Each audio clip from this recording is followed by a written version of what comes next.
Our culture is in a race to be on top, to be the best, to be the top dog, to be the champion. And if you're not on the race, going up the mountain to be on the top, then you're fired. You're out. You were finding somebody new. You're worthless.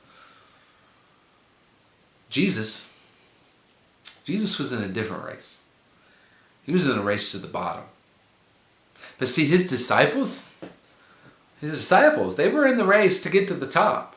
They were completely confused about the Son of Man thing, because the Son of Man was going to have everlasting dominion. And they thought the Son of Man was going to have everlasting dominion over a legit, real, physical Israel kingdom. That's not the kingdom Jesus was establishing. Or actually really not establishing, but showing other people that it really existed. But the disciples, man, they didn't get it. They didn't understand. Jesus had to keep pounding away at this misconception of theirs. And on top of that, one of their moms had this misconception too. She showed up to Jesus and was like, hey, can you do us a favor? What's that? Jesus asked. Can you put my sons at your right hand and at your left when you establish this kingdom? Oh, see the facial expression of Jesus at that question.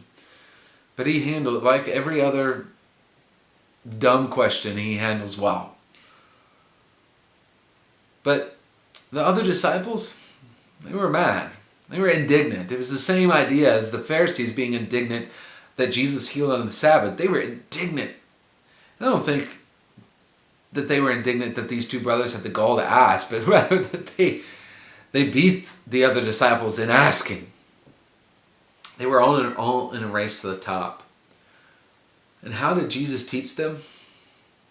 Be in the race to the bottom. See, the culture all around us, they're in the race to be the top, to be the Lord, and to lord it over everybody else. Don't be in that race. Be in the race to the bottom. To be the least. To be the servant. What does it mean to be in the race to the bottom? Well, it means, first of all, to drink the cup of suffering that Jesus drank. He asked the brothers this, can you drink of this cup? The brothers were like, yeah. They had no idea what it meant. But they did drink of it. But at that time, they didn't know what it meant. And then Jesus said to be, his life was there to be a ransom for many. Now, we're not going to be a ransom in the same way Jesus was a ransom. He was a ransom as a payment for our sins. But that doesn't mean that our lives can't be a payment for somebody else, that we can't lay our life down for somebody else. Granted, it's not going to be for everybody, but it can be for somebody. The race to the bottom drinks of the suffering that Jesus drank and lays their life down as a ransom for many. That's tough. That's not easy. We all think that we're on the race to the bottom as Christians because we tout out these verses, and Jesus came as a servant for everybody, and that we are to be a servant, and just touting those verses makes it true. It doesn't. It's tough. It's hard. Race to the bottom is hard. I mean, consider this. As a pastor, I think about this. Maybe not so much you, but I do. What if we do everything right as a church? We don't, but just play with me. Play along. What if we do everything right as a church, but nobody calls for any of our staff to ever do that conference, right? Or that we get any notoriety from anybody else, even though we do everything right? Are we on a race? Am I on a race as a pastor to the top, to the bottom?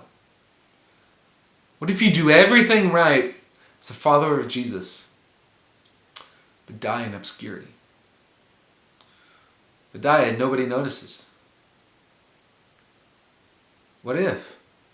Is it better to be on the race to the bottom and nobody notice than be on the race to the top and everybody notices, but you miss the infinity life that Jesus wants to give on the way to the bottom?